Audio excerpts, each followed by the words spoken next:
राजा पृथ्वी नारायण शाहपछि युवराज प्रताप सिंह शाह नेपालको राजा भए। युवराज हुँदा ताका नै राजकाजमा त्यति ध्यान दिन नसकेका प्रताप सिंह शाह राजा भएपछि पनि आफ्नो विलासिता जीवनलाई चटक्कै छोड्न सकेनन्। उनको पालामा नेपालको एकीकरण अभियानमा खासै प्रगति हुन सकेन।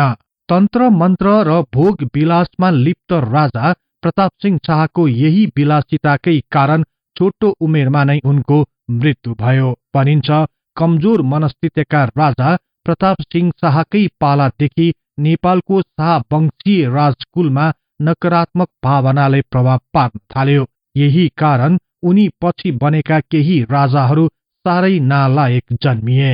वास्तवमा प्रताप सिंह शाह कस्ता राजा थिए? उनले किन राजकाजमा ध्यान दिएनन्? उनको मृत्यु कसरी भयो? यसबारे आजको कार्यक्रममा प्रस्तुत गर्नेछौं। विश्वास छ सदाझै यो कार्यक्रमलाई पनि उत्तिकै मन पराइदिनुहुनेछ।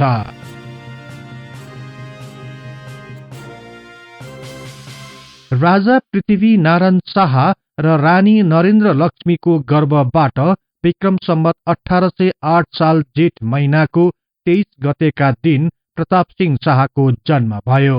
केही इतिहासकारहरूका अनुसार राजा पृथ्वी नारायण शाहले आफ्नो छोरालाई शक्तिशाली र पराक्रमी राजा बनाउन चाहन्थे।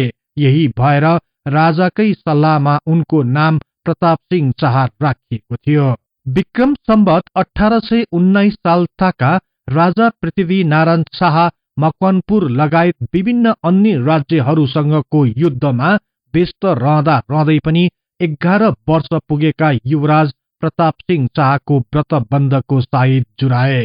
केही इतिहासकारहरूले युवराज प्रताप सिंह शाहको व्रतबन्धको मौका पारेर कान्तिपुरका राजा जयप्रकाश मल्लले एक षड्यन्त्र रचेका थिए भनी उल्लेख गरेका छन्। उनीहरूका अनुसार युवराज प्रताप सिंह शाहलाई व्रतबन्धको बेला शिकार खेलाउने न्यूमा जंगलमा लैजाने र त्यहीबाट अपहरण गर्ने योजना बन्यो। यस कामको लागि राजा जयप्रकाश मल्लले नुवाकोट स्थित बेलकोटका बासिन्दा जयसी ब्राह्मण जसकर्ण पाण्डेलाई खटाए। सोही योजना अनुसार युवराज प्रताप सिंह शाहलाई व्रतबन्धको समय पारेर जसकर्ण पाण्डेले जंगलतिर शिकार खेल्न दौडाए। सोही समयमा उनले लौन बाघले गाईलाई खान लाग्यो भनी कराए। त्यसपछि उनको पछि पछि युवराज पनि लागे। यो सबै घटनाबाट राजा पृथ्वी नारायण शाहले कुनै षड्यन्त्र भइरहेको छ भनी तुरुन्तै थाहा पाए र उनले तत्कालै सैनिक पठाएर जसकर्ण पाण्डेलाई पक्रेर ल्याउन हराए। नभन्दै सैनिकहरूले उनलाई पक्रेर ल्याए र कडा सोधपुछ गरे। अन्ततः आफू फसिसकेको थाहा पाएपछि उनले सबै कुरा खुल्लस्त बताए। यसरी ठूलै षड्यन्त्र हुन लागेको र जसकर्ण पाण्डेले सबै साबिती बयान दिएपछि उनी लगायत अन्य 8 जना स्थानीयहरूलाई पनि पक्राउ गरियो र उनीहरूको तत्कालै हत्या गरियो। यो षड्यन्त्रको घटनालाई अन्य केही लेखक तथा इतिहासकारहरूले पनि उल्लेख गरेका छन् र उनीहरूका अनुसार सो घटनापछि जसकर्ण पाण्डेका आफन्तहरू नुवाकोटबाट अन्यत्र गई बस्न थाले। यसरी अन्यत्र गई बसेकाहरूले पछि राजा सुरेन्द्रको पालामा आफूहरू निर्दोष रहेको र आफ्नो जात जान नहुने भनी राजालाई बिन्ती पत्र हालेका थिए। यसै सन्दर्भलाई उल्लेख गर्दै केही लेखकहरूले जसकर्ण पाण्डे ब्राह्मण नै रहेको तर षड्यन्त्रको मुख्य भागीदार भई मृत्युदण्डको सजाय दिनुपर्ने भएकाले उनलाई 52बाट तल झारिएको थियो भनी जनाएका छन्। उनीहरूका अनुसार कालु पाण्डेको गोत्र उपमन्यु रहेको तर सजाय पाएका नुवाकोटका जसकर्ण पाण्डे कुन गोत्रका थिए भनी यकिन नभएको बताएका छन्। युवराज प्रताप सिंह शाहको व्रतबन्ध भएको 3 वर्षपछि अर्थात विक्रम सम्वत 1822 सालमा उनको विवाह हुने कुरा चल्यो। सो समय ताका उनको उमेर केवल 14 वर्ष मात्र पुगेको थियो। यसपछि 10 वर्षीय राजकुमारी राजेन्द्र लक्ष्मीसँग युवराज प्रताप सिंह शाहको विवाह भयो। राजेन्द्र लक्ष्मी कहाँकी थिइन् भन्ने सन्दर्भमा इतिहासकारहरूको एकै मत पाइएको छैन, तर धेरै जसो लेखकहरूले उनी पाल्पाका राजा मुकुन्द सेन द्वितीयकी राजकुमारी थिइन् भनी जनाएका छन्। आफ्नो युवराजको विवाहपछि राजा पृथ्वी नारायण शाहले कीर्तिपुरमाथि आक्रमण गरी विजय प्राप्त गरे। कीर्तिपुर विजय पश्चात विक्रम सम्वत 1825 साल ताका कान्तिपुर माथि पनि विजय प्राप्त गर्न सफल भए। यसपछि राजा पृथ्वी नारायण शाहले मल्ल राजाहरूको दरबार हनुमान ढोकालाई आफ्नो दरबार बनाए। यसका साथै पृथ्वी नारायण शाहले हनुमान ढोकाको दक्षिणतर्फ 52 ढोका राखी 9 तले बसन्तपुर दरबार बनाउन सुरु गरे। त्यस्तै यही दरबारसँग गाँसेर विलास मन्दिरको पनि विस्तार गरे। कान्तिपुर विजय गरेको 1 वर्ष पछि नै भक्तपुरलाई पनि आफ्नो अधीनमा पार्न सफल भए। यसरी उपत्यकाको सबै क्षेत्रहरूमाथि आफ्नो आधिपत्य कायम गरेपछि राजा पृथ्वी नारायण शाहले आफ्नो परिवार तथा युवराज प्रताप सिंह शाहलाई पनि नुवाकोट दरबारबाट हनुमान ढोका दरबारमा ल्याए। पृथ्वी नारायण शाहले युवराज प्रताप सिंह शाहलाई कान्तिपुरमा नै बस्ने व्यवस्था मिलाइदिए। यसपछि कान्तिपुर नै युवराज प्रताप सिंह शाहको स्थायी बसोबास हुन गयो। तर राजा पृथ्वी नारायण शाह भने कान्तिपुरमा बसेनन्। उनी नेपालको एकीकरण अभियानलाई पूरा गर्न तत्कालै नुवाकोट तर्फ लागे। राजा पृथ्वीनारायण शाह नुवाकोट तर्फ जानुभन्दा अघि युवराज प्रताप सिंह शाहको शिक्षा दीक्षाको लागि पर्वत सतहुँ ज्ञानी निवासी जय मंगल पौडेलका छोरा पण्डित वज्रनाथ पौडेललाई बोलाए। त्यस्तै युवराजको सहयोग र सुरक्षाको लागि सरदार स्वरूप सिंह कार्कीलाई खटाइयो। राजा पृथ्वीनारायण शाहले 24 राज्यहरूमा आक्रमण गर्ने योजना बनाइरहँदा युवराज प्रताप सिंह शाह भने हनुमान ढोका दरबारमा तन्त्र मन्त्र अनुष्ठानमा व्यस्त रहन थाले। युवराजको रुचि भोग विलास आराम र तन्त्र सिद्धतर्फ बढ्दै गर्दा गुरु बनेका पण्डित वज्रनाथ पौडेलले पनि उनकै अनुसार साथ दिन थाले। तन्त्र सिद्धिको लागि कान्तिपुर तथा ललितपुरका देवभाजु र गुबाजुहरूको समेत सहयोग लिए। तन्त्र शास्त्रको उपासना विधिमा युवराज प्रताप सिंह शाहलाई वज्रनाथ पौडेलले पनि सहयोग गरिरहे। तन्त्र मन्त्रमा निकै अभ्यस्त भएपछि उनले ललितपुरका कृति राजानन्द भन्ने नेवारी उच्च कुलका सिद्ध पुरुषबाट पनि दीक्षा लिए। यही समय ताका पाटनका पूर्व काजी धनवन्तकी छोरी मैजू रानीसँग उनको हिमचिम बढ्न गयो। तर केही लेखकहरूले मैजू रानी पूर्व काजी वीर नरसिंह प्रधानकी छोरी थिइन् भनी जनाएका छन्। अविवाहिता मैजू रानी प्रताप सिंह शाहको अत्यन्त प्रिय बन्दै गइन्। विक्रम सम्वत 1831 सालमा नै मैजू रानीको तर्फबाट विदुर शाहीको जन्म भयो। यसको केही दिन पछि नै अर्थात विक्रम सम्वत 1831 साल जेठ 23 गतेका दिन राजा प्रताप सिंह शाहकी विवाहिता रानी राजेन्द्र लक्ष्मीबाट नागेन्द्र शाहको जन्म भयो। तर उनको अन्नप्राशन भन्दा केही दिन अघि नै देहान्त हुन गयो। यसपछि मैजू रानीको तर्फबाट जन्मेका विदुर शाही जेठा हुनाले प्रताप सिंह शाहको उत्तराधिकारी हुने सम्भावना बढ्दै गयो। यही समय ताका मैजू रानीको दरबारमा दबदबा पनि बढ्न गयो। राजा पृथ्वी नारायण शाहका समर्थक तथा पुराना गोर्खाली समूहहरूले युवराज प्रताप सिंह शाहलाई कान्तिपुरको दरबारमा गलत शिक्षा दिइरहेको तर्फ सचेत गराइरहे। तर युवराजका गुरु तथा सहयोगीहरूले भने यसबाट खासै ध्यान दिएनन्। यसपछि कान्तिपुर दरबारमा पुराना भारदरहरू गोर्खाली र नयाँ भारदरहरू अगोर्खालीको रूपमा दुई समूहहरू विभाजित हुन गयो। यी दुई समूहहरू बीच बेला बेलामा निकै विवादहरू बढ्दै जान थाल्यो।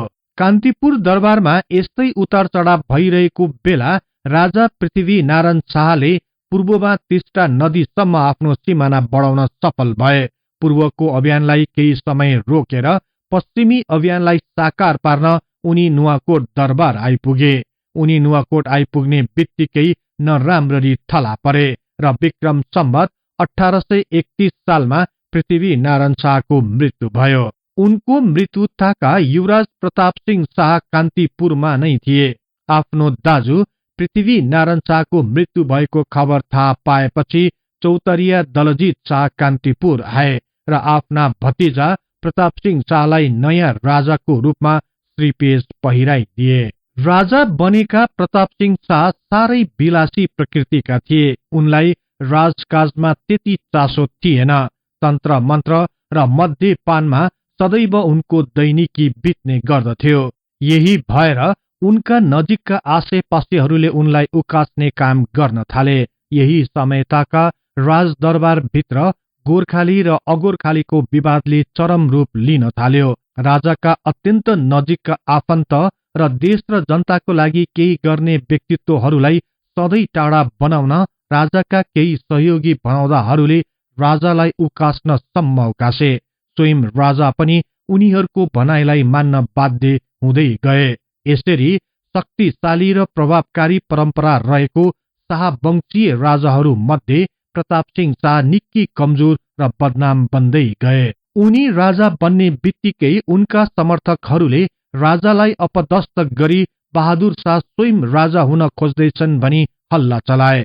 आफ्नो आसेपासेहरूको चालमा परि राजा प्रताप सिंह शाहले आफ्ना पिता पृथ्वी नारायण शाहको 13 दिने काम पनि नसिद्धिँदै भाइ बहादुर शाह र उनका काकाहरू दलजीत शाह र दलमर्दन शाहलाई नजर बन्दमा राखे। यस्तो षड्यन्त्र हुन सक्ने आशंका गरेका चौतरिया दलजीत शाह भने उम्कन सफल भए। दलजीत शाह भागेपछि उनको सर्वस्व हरण गर्यो। त्यस्तै जेठा चौतरिया महोद्दम कीर्ति शाह र उनका 2 छोराहरूलाई देश निकाला गर्यो। यही समयताका बनारसबाट गुरु गजराज मिश्र राजधानी कान्तिपुर आए। उनले राजाका आफ्नै भाइ नजरबन्दमा परेको थाहा पाएपछि उनकै पहलमा बहादुर शाहलाई कैद मुक्त गर्यो र निर्वासनको लागि बेतिया तर्फ पठाइयो। राजा प्रताप सिंह शाहका नजिक रहेका स्वरूप सिंह कार्की र वज्रनाथ पौडेललाई काजी र चौतरिया बनाए। तर वज्रनाथ पौडेललाई चौतरिया बनाइएको विषयमा भने धेरै जसो इतिहासकारहरू सहमत छैनन्, किनकि तत्कालीन समयमा राजाका नजिकका आफन्तहरू बाहेककालाई चौतरिया बनाउने प्रचलन थिएन। तर पनि राजा प्रताप सिंह शाहले पण्डित वज्रनाथ पौडेललाई चौतरियाकै सरह अधिकार दिई सम्मान गरिएको हुन सक्ने बताएका छन्। देशको सर्वोच्च स्थानमा पुगे पनि राजा प्रताप सिंह शाह भने तन्त्र मन्त्र र विलासी दैनिकीमा नै आफूलाई व्यस्त राख्न थाले। यसका लागि उनका अविवाहिता रानी मैजू रानीले निकै समर्थन र सहयोग गर्दै रहिन्। यसरी बिस्तारै राजदरबार तथा देशको प्रशासनमा पनि मैजू रानीको पहुँच बढ्दै गयो। राजा प्रताप सिंह शाहले आफ्ना पिता पृथ्वी नारायण शाहको एकीकरण अभियानलाई चटक्क बिर्सेर विभिन्न सुन्दरी कन्याहरूद्वारा घेरिएर होस हवास गुमाउँदै मोज मस्तीमा लीन हुन थाले। रानी राजेन्द्र लक्ष्मी पनि पाल्पाका राजकुमारी रहेकीले उनी पनि अत्यन्त ठाटबाटका साथ विलासी जीवन बिताउन थालिन्। कतिपय लेखकहरूले रानी राजेन्द्र लक्ष्मीले बसन्तपुर स्थित विलास मन्दिरलाई नै आफ्नो विलासी जीवनको मुख्य स्थल बनाएकी थिइन् भनी बताएका छन्। तर विक्रम सम्वत 1832 सालको असार महिनामा महारानी राजेन्द्र लक्ष्मीबाट रणबहादुर शाहको जन्म भयो। रणबहादुर शाहको जन्म भएपछि मैजू रानी तर्फका छोरा विदुर शाहीको उत्तराधिकारी हुने सम्भावना समाप्त हुन गयो। यसपछि मैजू रानीको महत्व पनि घट्दै गयो। यही कारण रानी राजेन्द्र लक्ष्मी मैजू रानीबाट निकै होशियार बन्न थालिन्। मैजू रानीले युवराज रणबहादुर शाहलाई केही नराम्रो गर्ने आशंकाले राजेन्द्र लक्ष्मी स्वयंले युवराज रणबहादुर शाहलाई हेरचाह गर्न थालिन्। तर पनि मैजू रानीले राजा प्रताप सिंह शाहलाई आफ्नो पकडभन्दा बाहिर जान दिइनन्। यस्तैमा बेनीमा बन्दी जीवन बिताइरहेका वंशराज पाण्डेलाई 24 राज्यले मुक्त गर्यो र विक्रम सम्वत 1833 सालमा उनी काठमाडौँ आइपुगे। उनी काठमाडौँ आएपछि स्वरूप सिंह कार्की, वज्रनाथ पौडेल र मैजू रानीको पहलमा राजा प्रताप सिंह शाहले वंशराज पाण्डेलाई पनि काजी पदमा नियुक्त गरे। बेतियामा रहेका आफ्ना भाइ बहादुर शाहले राजा प्रताप सिंह शाहलाई बेला बेलामा पत्र पठाइरहन्थे। यस्तै एक पत्रमा बहादुर शाहले अंग्रेजहरूले चितवन कब्जा गर्न लागेको र चितवनबाट गोर्खा हुँदै तिब्बत जाने योजना रहेको उल्लेख गरे। यसका साथै आफ्ना दाजु राजा प्रताप सिंह शाहलाई तुरुन्त चितवनलाई आफ्नो अधीनमा पार्न सल्लाह पनि दिए। यसरी बहादुर शाहकै सल्लाहमा राजा प्रताप सिंह शाहले अभिमान सिंह बस्नेत, रामकृष्ण कुँवर र स्वरूप सिंह कार्कीको नेतृत्वमा तनहुको अधीनमा रहेको चितवनमाथि कब्जा गर्न गोर्खाली सेना पठाए। गोर्खाली सेना सहजै चितवनलाई आफ्नो अधीनमा पार्न सफल भए। विक्रम सम्वत 1834 साल श्रावण महिना ताका गोर्खाली सेनाले चितवनका कविलासपुर, सोमेश्वर र उपरदाङ गढी माथि पनि नेपालले आफ्नो अधिकार कायम गर्न सफल भयो। कतिपय इतिहासकारहरूका अनुसार बहादुर शाहले दबाव नदिएको भए राजा प्रताप सिंह शाहले यो कदम चाल्ने नै थिएनन्। यसको केही दिन पछि नै पूर्वमा लिम्बुवान तथा सिक्किमको सिमानासम्म सिक्किमे सैनिकहरू आइपुगे। उनीहरूले स्थानीय असन्तुष्ट किराँतीहरूको सहयोगमा च्याङरोक, चारखोल इलाम र चैनपुरबाट गोर्खाली सेनालाई धपाए। यसपछि तुरुन्त अभिमान सिंह बस्नेतको नेतृत्वमा गोर्खाली सेना चैनपुर तर्फ लाग्यो। चैनपुरमा सिक्किमे फौजसँग भीषण युद्ध भयो। यस युद्धमा पनि गोर्खालीहरूले विजय प्राप्त गरे र सिक्किमको पुरानो सिमानासम्म सिक्किमे सैनिकहरूलाई धकेल्न सफल भए। यसरी आफ्नो राज्यलाई सुरक्षित राख्ने कार्यको थालनी गर्दा गर्दै विक्रम सम्वत 1834 साल मंसिर 5 गतेका दिन राजा प्रताप सिंह शाहले राजकाज सुरु गरेको 3 वर्ष पनि नपुग्दै बिफरको प्रकोपले उनको मृत्यु भयो। तर केही इतिहासकारहरूका अनुसार अति भोग तथा तन्त्र साधनाका कारण राजा प्रताप सिंह शाहको आयु क्षीण हुँदै गयो र अन्ततः 26 वर्षको उमेरमा नै उनको मृत्यु भयो। राजा प्रताप सिंह शाहको मृत्यु पछि कसलाई सती पठाउने भन्ने कुरामा विवाद सुरु भयो। वज्रनाथ पौडेल रानी राजेन्द्र लक्ष्मीलाई सती पठाउन चाहन्थे। इतिहासकारहरूका अनुसार रानी राजेन्द्र लक्ष्मीलाई सती पठाए आफू हर्ताकर्ता भई नेपालको राज्य सञ्चालन गर्न पाउनेमा उनी ढुक्क थिए। तर पछि बहादुर शाह तथा अन्य केही व्यक्तिहरूको हस्तक्षेपका कारण राजा बनेका रणबहादुर शाह नाबालक नै रहेको जनाई रानी राजेन्द्र लक्ष्मीलाई पनि सती जान दिइएन। राजा प्रताप सिंह शाहको अविवाहिता मैजू रानी पनि गर्भवती भएकीले उनलाई सती जानबाट रोकिएको थियो। यसपछि राजा प्रताप सिंह शाहको सेवा गर्ने 8 जना कन्याहरूलाई सती जान बाध्य पार्यो। अझ कतिपय लेखकहरूले राजाको सती जाने कन्याहरूको संख्या 18 जना थिए भनी जनाएका छन्। राजा प्रताप सिंह शाहको मृत्यु भएको 1 महिना पछि मैजू रानीबाट शेरबहादुर शाहीको जन्म भयो र यस लगत्तै उनलाई सती पठाइयो। यसरी तन्त्र मन्त्रको अधीनमा परेका राजा प्रताप सिंह शाहको कार्यकालको अन्त्य हुन गयो। केही लेखक तथा इतिहासकारहरूका अनुसार सुरवीर, पराक्रमी र कर्मठ अभियानकर्ता राजा पृथ्वी नारायण शाहको परिवारमा नालायक राजकुमार प्रताप सिंह शाहको जन्म भयो। राजा प्रताप सिंह शाहकै पालादेखि नेपालको राजदरबार ऐयासी, हत्या, मारकाट र षड्यन्त्रको मुख्य थलो बन्न गयो भनी केही इतिहासकारहरूले उल्लेख गरेका छन्।